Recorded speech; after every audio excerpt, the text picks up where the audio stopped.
Hey guys, this is Anime Ball Z. Today we're here with another video. This is where if Danzo was born later, as you know from the title. So without further ado, let's get into the what if. Wanna talk all the time, ooh, yeah. Look at the way that I move, swag, disrespectful and I'm rude, okay.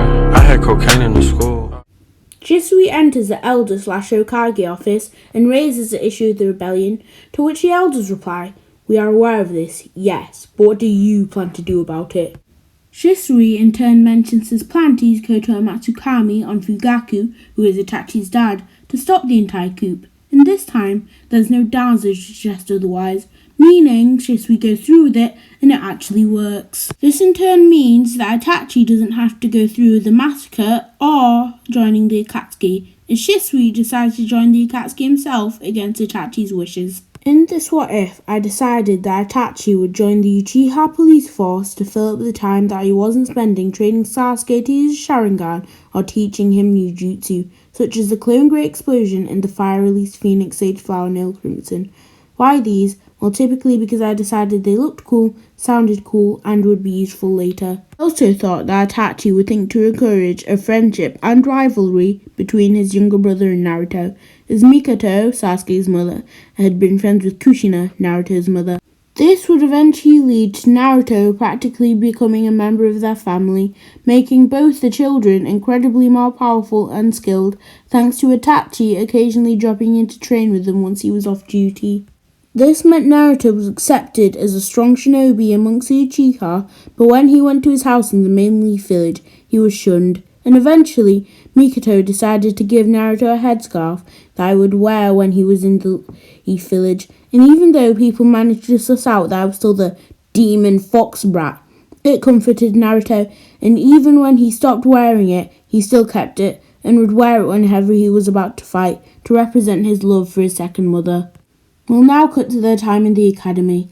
The original story doesn't clarify how Naruto failed the test 3 times but was still in the same class with Sasuke, who was actually older than him. So I'm going to say he passed the first time with a score in the higher end, but still ends up in the same class as Sasuke. And he also ends up in group 7 like the original. This is where one of the most interesting twists of the what if comes in. Danzo was actually born a couple of months before Sasuke, making him one of the older members of Naruto's class. I also decided that I'll keep Danzo's personality as similar to the original, so basically we'll be getting the Danzo we all wish you didn't know and love to hate. Now we come to the team system. The problem here is now we have an extra member of the class, and he was pretty strong at that. No, Danzo was strong as he was selected to be in Tobirama the Hokage's squad, meaning he probably would have gotten the highest grade in the class, if not below Sasuke and Naruto, meaning there's no way he would end up in the same team as Sasuke or the new powerful and skilled Naruto. So I believe that he would end up in Kiba's team, as in this what if, Kiba would have gotten one of the lowest, if not the lowest scores in the test, so it would make sense to add the strongest member of the class to his team.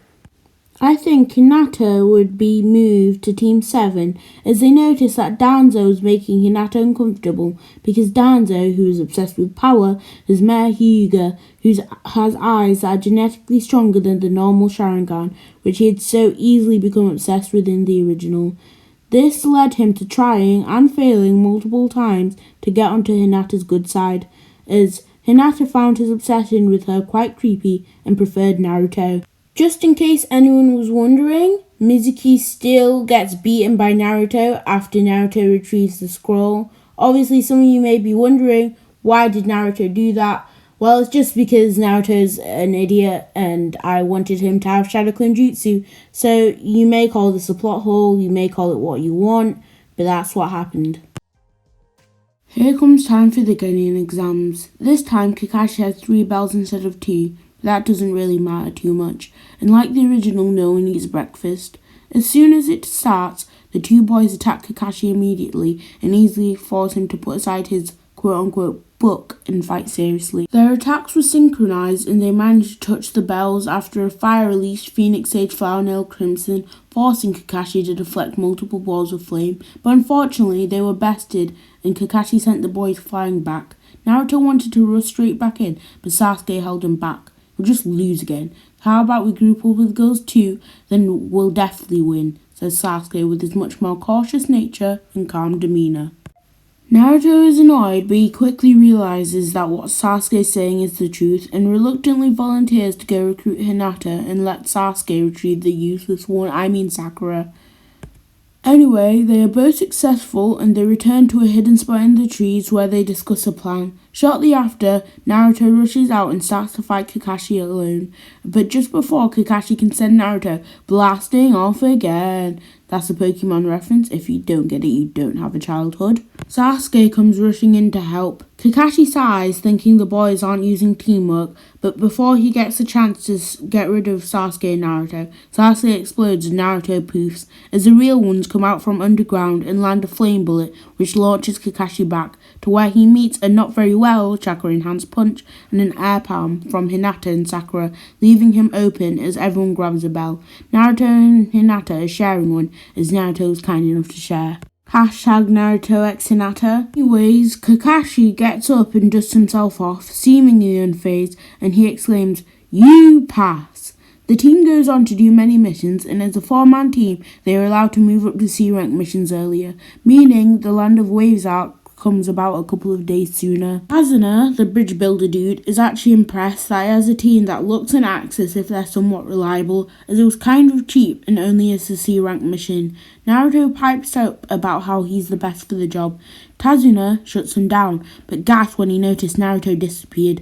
Naruto reappears standing on Tazuna's shoulders. Tazuna just grunts, trying not to acknowledge Naruto, but he's secretly amazed and happy that his team won't get murked straight away at least. Now we cut to the demon brothers supposedly killing Kakashi. Naruto and Sasuke react quickly, both using clones. Naruto's clones are using an array of enhanced fireball jutsu, using wind passively and unknowingly. Sasuke uses taijutsu, and once Naruto had defeated one, Sasuke's clones exploded. Both of them turn around with the demon brothers in a hellish blaze behind them, smirking and bumping fists. Kakashi arrives and finishes off the demon brothers. Naruto still makes the pact to protect Tazuna, but it's not nearly as extreme. They then continue on their path, practically event-free until Zabuza attacks. Kakashi reacts straight away, but is still caught in the water prison. This time, though, Hinata throws a shuriken with Naruto in, and while Zabuza is distracted, Sasuke and Hinata run up, forcing Zabuza to release the water prison. Kakashi smirks, proud of his team. Kakashi proceeds to murk Zabuza, whilst Naruto, Sasuke, Sakura and Hinata use a couple of jabs and shuriken to help, so Kakashi doesn't have to overuse his Sharingan. Zabuza gets annoyed and starts the water dragon jutsu, which is countered by Kakashi in his usual cool way. Zabuza is then picked up by Haku, who, yes, indeed, is a dude. I know, guys. I know. I feel your pain. Okay, so now the what if is over, I'm going to share with you my theory. Not just so I can get this to 10 minutes, definitely, but I think Naruto is homosexual. Okay, you might think I'm stupid, but let me explain. He liked Haku, and Haku's a boy.